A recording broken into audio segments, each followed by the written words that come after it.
Hello साथीहरू, हामी चाहिँ मुस्ताङको यात्रामा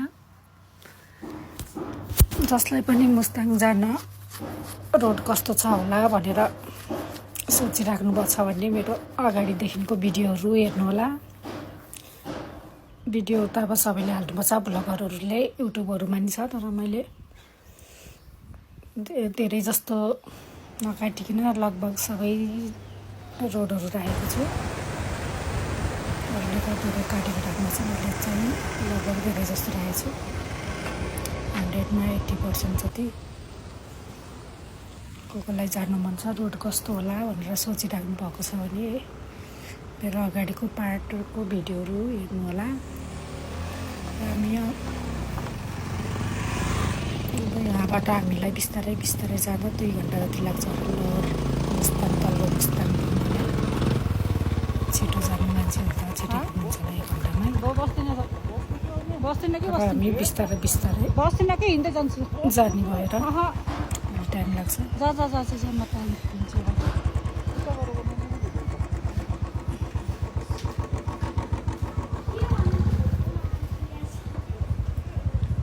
मलाई चाहिँ यो ढुङ्गा असाध्यै मन परेर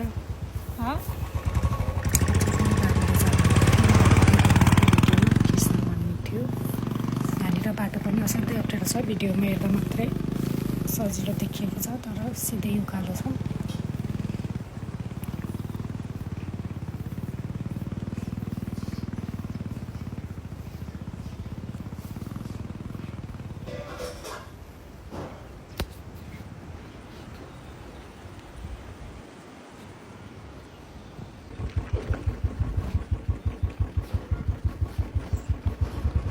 ठाउँ यति रमाइलो छ कि त्यो बाटोको पीडा पनि बिर्सिन्छ पुगेपछि।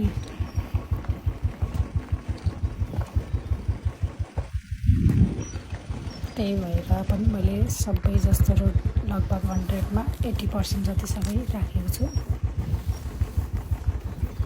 पछिसम्मै हेर्नुहुन्छ भनेर।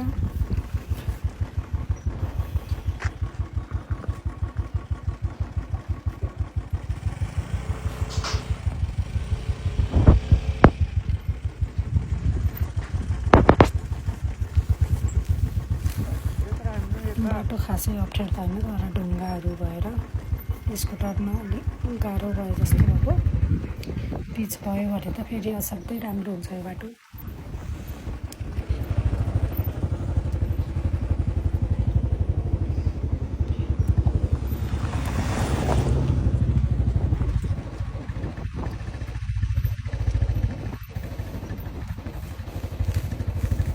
रोडमा त हिँड्दा अल्छी लाग्छ, तर ठाउँ हेर्दा फेरि आनन्द आउँछ।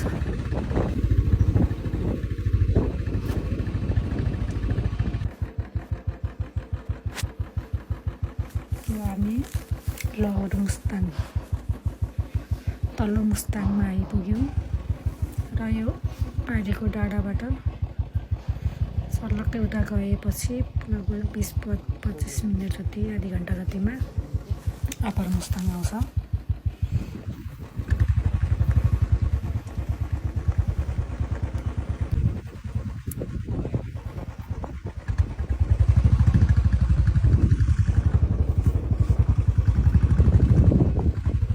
यो चाहिँ लोवर मुस्ताङ तल्लो मुस्ताङ। भित्र त बसेन हामी, बाहिर रोडमा मात्रै खिचेको।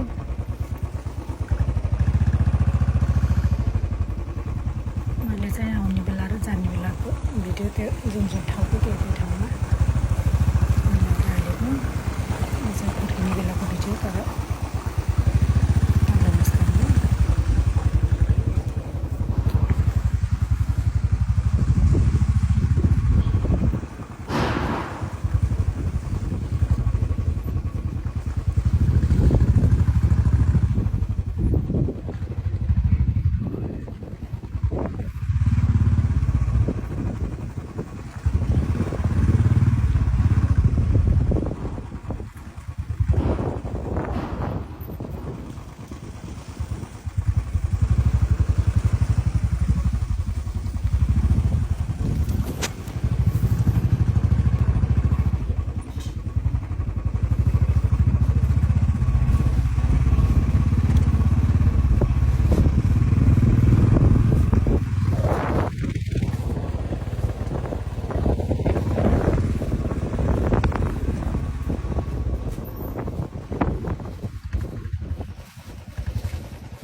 त्यस्तै मात्र देखेँ, तर मन्दिर हो कि गुम्बा, सायद गुम्बा होला सानो सानो, त्यो चाहिँ ठ्याक्कै थाहा भएन मलाई।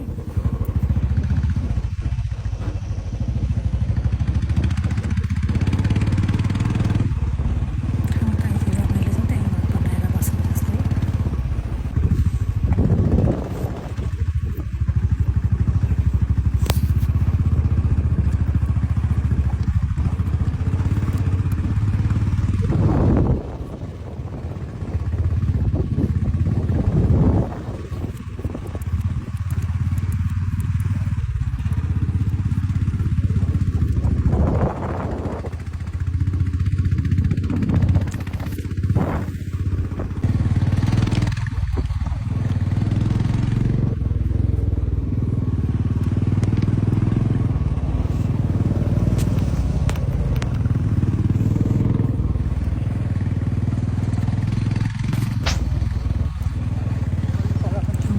सर्लक्कै सिधै हिउँ देखिन्छ होला अरे, हामी आउँदा चाहिँ हिउँ थिएन, पाहाड मात्रै थियो, त्यो पनि राम्रो छ।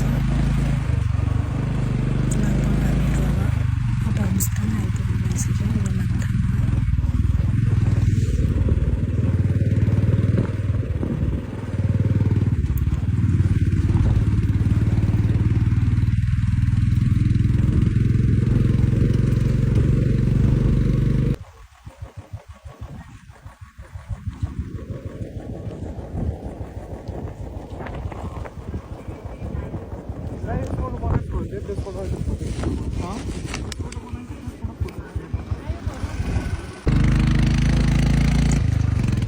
यो पर्दा त कति राम्रो देखिन्थ्यो होला छन् यो हिमालहरू।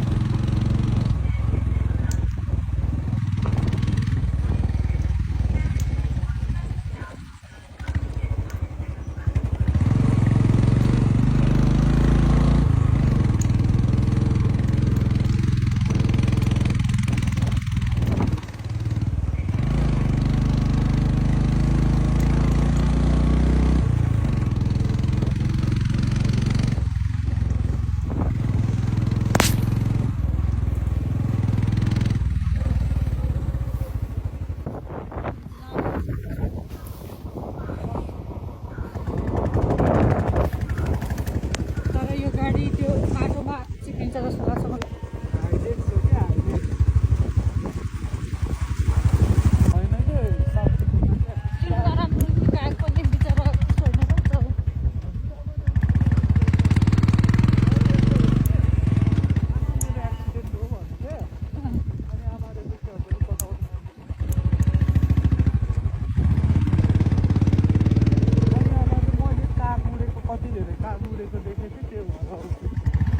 अघि हामी आउँदा नि काग उडेको थियो एक ठाउँ, अघि हामी आउँदा नि काग उडेको थियो कि एक ठाउँ, हामी आउँदा नि एक ठाउँमा काग उडेको थियो कि।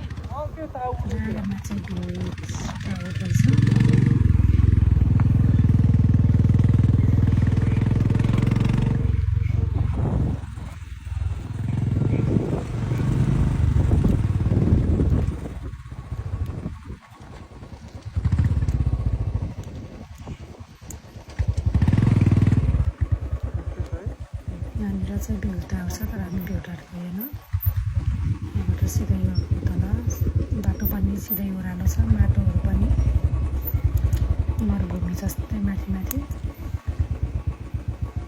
जानु डर लाग्ने। अब यहाँबाट चाहिँ लोमाङथाङ आयो हामी। देखिएको डाँडा चाहिँ सर्लक्क अप्पर मुस्ताङ।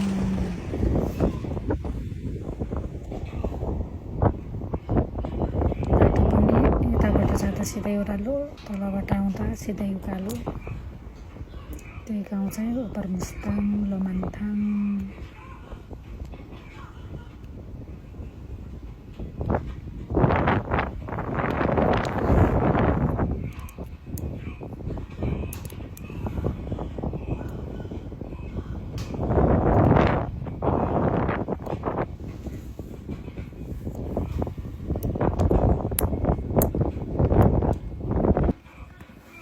चाहिँ बाटो सिधै ओह्रालो भएर बाबुलाई चलाउनु दिएको मैले एकछिन।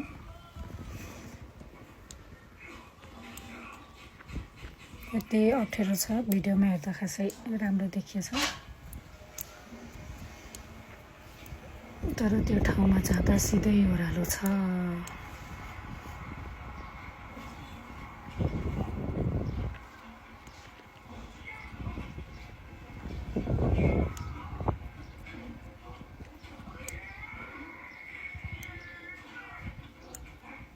यहाँनिर सधैँ अप्ठ्यारो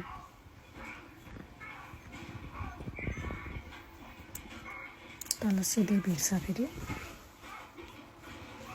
बाबुले पनि बल्ल बल्ल झार्यो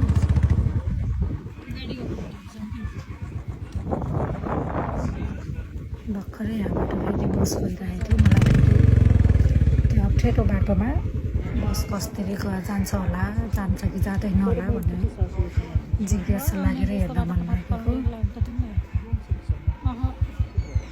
तर चलिरहेको गाडीहरू त गयो राम्रोसँग तर मलाई बस चाहिँ जान्छ जस्तो लागेको थिएन त्यो बाटोतिर तर यता गाडी चलाउने ड्राइभर जीहरूलाई पनि मान्नुपर्छ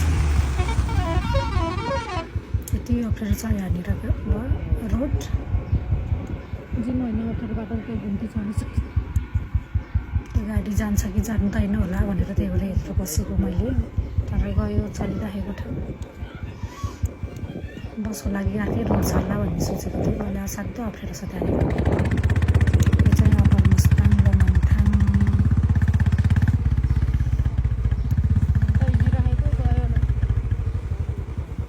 हामी बिहान 7-8 बजीतिर हिँडेको जङ्सन